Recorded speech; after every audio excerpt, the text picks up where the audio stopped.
గౌరవనీయులైన ఆంధ్రప్రదేశ్ ముఖ్యమంత్రి గారు చంద్రబాబు నాయుడు గారికి, అలాగే ఉప ముఖ్యమంత్రి గారు పవన్ కళ్యాణ్ గారికి నమస్కారములండి.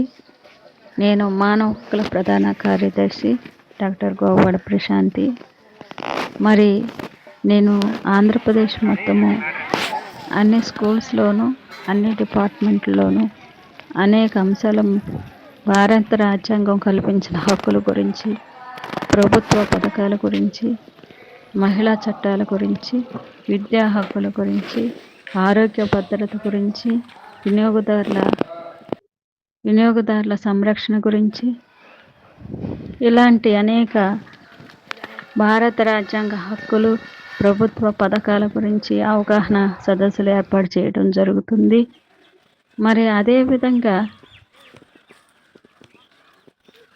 గత 4 రోజుల క్రితం డాక్టర్ బిఆర్ అంబేద్కర్ రుద్రవరం కళాశాలలో 7వ తరగతి చదువుతున్న విద్యార్థి చెరువుల్లో మునిగి చనిపోవడం జరిగింది. ఈ విషయం తెలుసుకోవడం చాలా బాధాకరం. నేను ఆ గురుకుల పాఠశాలకి సందర్శించి అవగాహన సదస్సులు ఏర్పాటు చేయడం జరిగింది.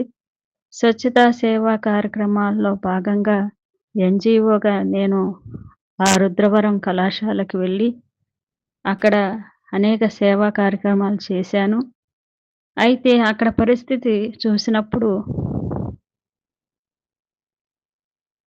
చుట్టూ రక్షణ గోడ అనేది లేదు, కంచె ఏర్పాటు కూడా లేదు. పిల్లలు ఆటకాయితంగా చెట్ల పొదల్లోకి వెళ్ళిన ప్రాణాలకు హాని కలిగే పరిస్థితి ఉన్నది.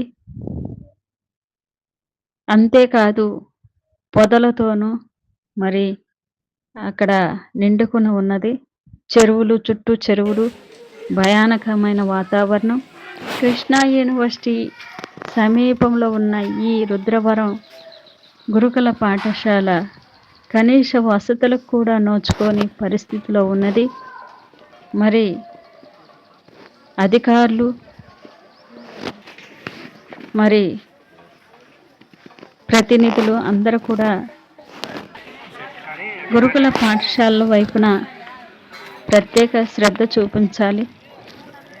మరి అక్కడ విద్యార్థులతో సరిపడినంత సిబ్బంది లేకపోవటం, మరి వసతి గృహాలు సరిగ్గా లేకపోవటం, మళ్ళా అలాగే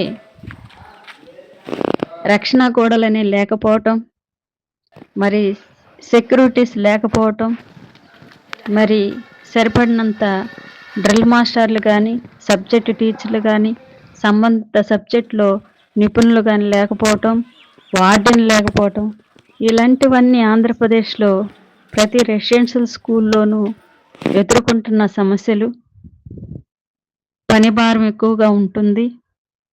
మరి ప్రతి పిల్లవాడిని పర్యవేక్షించడం కష్టతరంగా మారుతున్నవి.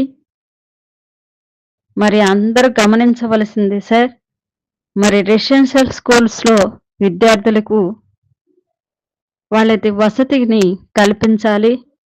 వాళ్ళ తల్లిదండ్రులు కూడా కోరుకునేది ఒకటే, పిల్లలు రక్షణగా ఉండాలని, అక్కడ బాగా చదువుకుని బయటికి రావాలని కోరుకుంటున్నారు. మరి రక్షణ గోడలు లేని పరిస్థితుల్లోనూ మరి సరైన ఫెసిలిటీలు లేకుండా విద్యార్థులు చదువుకోవడం అనేది కష్టతరంగా ఉంటుంది. వసతి గృహాల్లో పాములు వచ్చే పరిస్థితులు ఉంటున్నాయి. మరి కరెంటు ప్రాబ్లమ్స్ ఉంటున్నాయి, వాటర్ ప్రాబ్లమ్స్ ఉంటున్నాయి. మరి ఇవన్నిటినీ ముఖ్యమంత్రి గారు దృష్టిలో పెట్టుకుని రెసిడెన్షియల్ స్కూల్స్ని డెవలప్ చేయవలసిందిగా కోరుకుంటున్నాం సార్. భారత రాజ్యాంగం ఇచ్చిన విద్యా హక్కులు, వసతి